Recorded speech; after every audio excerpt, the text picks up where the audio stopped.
Hi, welcome to High IQ History.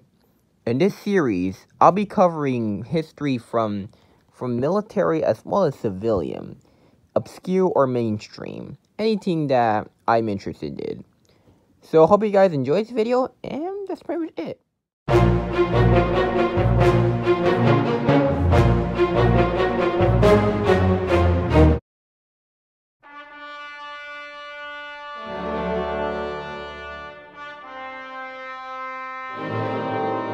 When America entered the First World War on April 6, 1917, the war had raged on for almost 3 years now.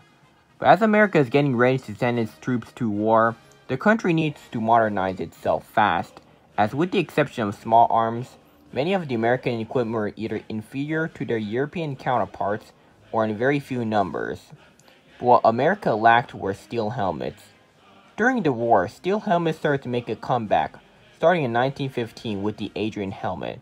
After its introduction, many nations soon followed, with the British designing the Brodie helmet and the Germans with the Stahlhelm, while the rest of the warring nations will adopt the helmet from their respective factions, with America being no exception. But despite already producing the Brodie helmet, designated as the M1917, there were attempts to design their own helmet, which started just when America entered the war. The person who will design the helmet will be Dr. Bushford Dean. Dean was a zoologist who had a background in armor, particularly in the medieval era, having a huge armor collection, including one of the largest collections of Japanese armor outside of Japan, which today is housed at the Met Museum in New York. When he joined the Army, he was immediately promoted to major at the U.S. Army Ordnance Department.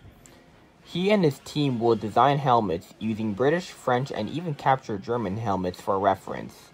From 1917 up until the armistice, he and his team had designed no less than 60 helmets, with many of them never leaving the prototype stage.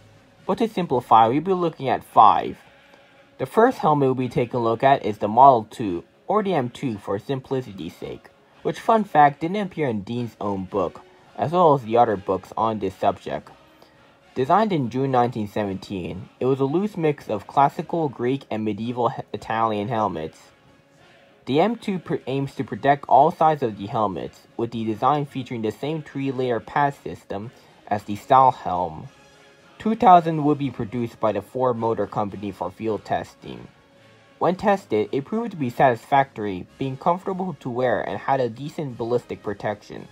But however, it was not adopted by the US Army, due to it being too similar to the Stahlhelm. In response, the team designed the M5, which was similar to the M2, but is more simplified to ease production. 2000 will be produced, but this time it will see field testing on the Western Front. As you see in this picture here, like its predecessor, it also yielded promising results, but unfortunately it was sadly rejected by the US Army for being too similar to the Stahlhelm.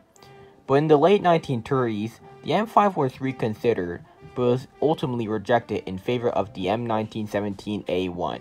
Now, moving on to the more interesting helmets, the M7 looked like it was straight out of the medieval era. The M7 was designed to cover the entire head, just like a typical medieval helmet, having 3 different weights, ranging from 11 to 18 pounds. According to Dean's writings, the M7 was tested in France, which reported to be too heavy and uncomfortable to wear, in addition of poor field vision.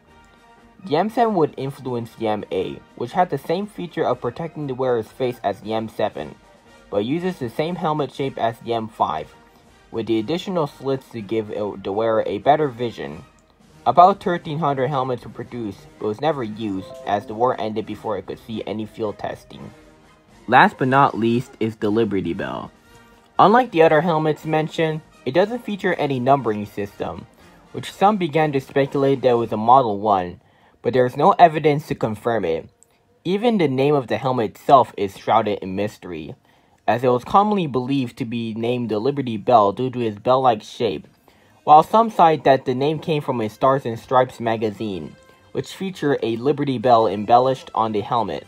Regardless of the name origin, it was the only helmet to ever be adopted by the US military, but it received major backlash by its troops who used it, as it was often compared to a Chinese fisherman hat. which resulted with the helmet being taken out of service in 1920.